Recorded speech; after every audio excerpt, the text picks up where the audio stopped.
As we go about our lives, we operate in two circles. The first is our circle of concern. These are things that we care about, or may even affect us, but over which we have little or no control. The second is our circle of influence. These are things which we can control or influence. When people are reactive, they focus on the outer circle. They spend time and energy on things that they really can do nothing about. As a result, their circle of influence shrinks.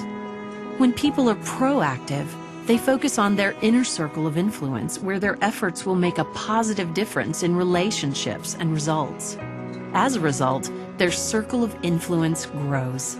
Listen as Stephen shares an experience where one man increased his effectiveness by focusing on his inner circle of influence. This principle worked powerfully for one executive. His boss was creative, talented, capable, and brilliant, and everyone knew it. But he had a very dictatorial style of management. Now, so you take this petition to my office? But with Insight Plus, we plan to add 8 new features. No.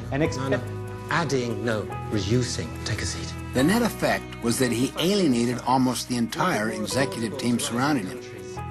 It's vital that we push a simpler device. But one of the executives was proactive. He took the initiative, he anticipated, he empathized. Health maintenance. This man focused on his own circle of influence.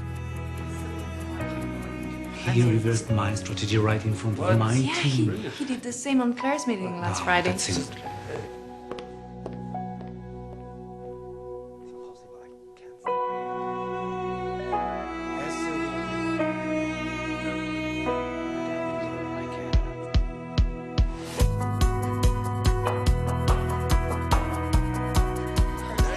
He read the situation.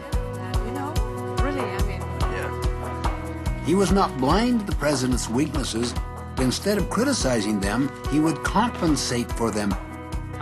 He read with empathy the president's underlying concern. Simplify for success. Where the president was weak in his style, he tried to buffer his own people and make such weaknesses irrelevant. And he'd worked with the president's strengths, his vision, talent, creativity. He anticipated the president's need. Guys, I really need those reports for the meeting at 3 o'clock. So when he presented information, he also gave his analysis and his recommendations based on that analysis. So my idea was...